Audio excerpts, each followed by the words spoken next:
जंगल में था, दाऊद जंगल में था, मगर भजन संहिता उसने लिखा कि तू मेरे दुश्मनों के सामने मेरे लिए पत्तल बिछाता है। होना तो पत्तल चाहिए था, तुम तो जंगल में हो, तुम्हारे लिए जंगल में मेज बिछती है, हाँ? तू मेरे दुश्मनों के सामने पत्तल बिछाता है जी, घास पर बैठाता है, पेड़ की टहनियों पर बैठाता। होना तो ये चाहिए, तुम तो जंगल में हो। अरे उस जमाने में मेज तो सिर्फ राजमहल में हुआ करती थी, मगर दाऊद को मालूम था आज जो लिख रहे हैं वो कल पूरा होगा। और हुआ यही, दाऊद क्या बना? राजा बना। और राजा बना तो कहां रहा? राजमहल में। और राजमहल के डाइनिंग हॉल में क्या होगा? मेज ही तो होगी।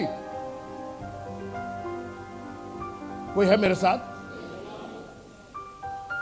तू मेरे दुश्मनों के सामने मेरे लिए मेज बिछाता है। दाऊद का एक बहुत बड़ा दुश्मन था, उसका कोई नाम बताएगा क्या? शाऊल। बहुत सुंदर, थैंक यू। अब दाऊद ने तो लिख दिया तू मेरे दुश्मनों के सामने मेरे लिए। कहीं आप देखिए, कहीं दुश्मन, दाऊद के दुश्मन उसके सामने टेबल पर बैठे, बहुत अच्छी बात। आपने कहा उसका बहुत बड़ा दुश्मन था कौन? शाऊल राजा। शाऊल तो कभी उसके सामने मेज पर नहीं बैठा, मगर उसका एक बेटा था जो लंगड़ा था और उसका नाम था मपीबोशेत। और दाऊद जब गद्दी पर बैठा तो उसने कहा कि मेरे दुश्मन मतलब शाऊल के घराने का कोई बच्चा है क्या? ये बताइए, सांप का बच्चा क्या होगा? मुर्गी होगा? छिपकली होगा? क्या होगा? सांप ही होगा। तो दुश्मन का बेटा क्या होगा? दुश्मन ही होगा। लेकिन दाऊद ने कहा कि मेरे दुश्मन शाऊल के घराने, अब शाऊल तो रहा नहीं, घराने का कोई है? हां साहब, एक है। आपका दुश्मन का एक तो छोटा दुश्मन है, उसका नाम मपीबोशेत है, मगर वो तो फलानी जगह रहता है, बोले बुला करके लाओ। और जानते हैं दाऊद ने क्या कहा? उसको बहुत आशीष दी, बहुत इनाम दिया, तुम्हारा जमीन लौटा देंगे। बोला वो सब होने के बाद कहा कल से तुम मेरे साथ मेरी मेज पर बैठ के खाओगे। दाऊद बाबा आप क्या कह रहे हैं ये? अरे ये दुश्मन है। अरे दुश्मन नहीं है, भजन संहिता 23 पढ़ लो जाकर के। मैंने ही लिखा है कि तू मेरे दुश्मनों के सामने मेरे लिए।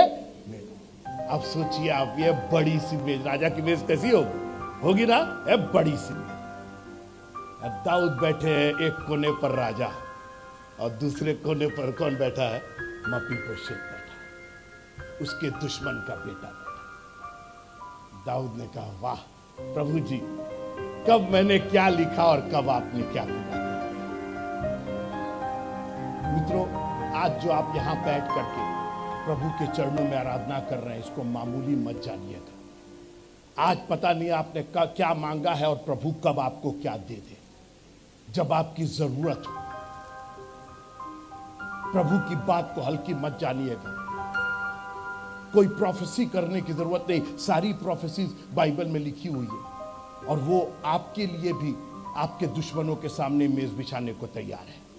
ये सिर्फ दाऊद के लिए नहीं था। जब आप पढ़ते हैं तो उस पर लिखा है तू मेरे लिए मेरे दुश्मनों के सामने मेज बिछाता है। ये हमारे लिए है। ये दाऊद नहीं लिखा कि तू दाऊद के लिए मेज बिछाता, तू मेरे लिए मेज बिछाता है। तू मेरा चरवाहा है, तू मुझे हरी हरी चराइयों में, तू मुझे सुखदाई जल के झरने के बाद, ये मेरा है। और खुदावंद आज भी बहुत सारी बातें आज पूरी नहीं होती। आज आप आम का पेड़ लगाएंगे तो आज शायद आप ना खा पाए, कल ना खा पाए, हो सकता है 10 साल के बाद ना खा पाए, लेकिन एक दिन आएगा जब वो पेड़ बड़ा हो जाएगा और उसके बाद सिर्फ फल ही फलाएंगे उसके बाद। आज जो प्रभु के लिए आप करेंगे मित्रों, ये कभी आपके बच्चों के जीवन में जब आप कहेंगे कि प्रभु ने बड़ी आशीष दी, हम मेरे खानदान को आशीष दी, अपने साथ प्रेज द लॉर्ड बोल सकते हैं। Thank you.